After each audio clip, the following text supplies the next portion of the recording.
should be here. Flowers should be here. Fruits, juices, biscuits. It's very important. We need to make sure animals live to fight, chewing gum or something or sweets.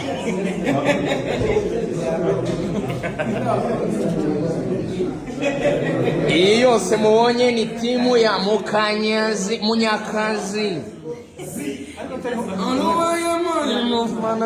Menya ko bigoye kwanga Mukanyazi.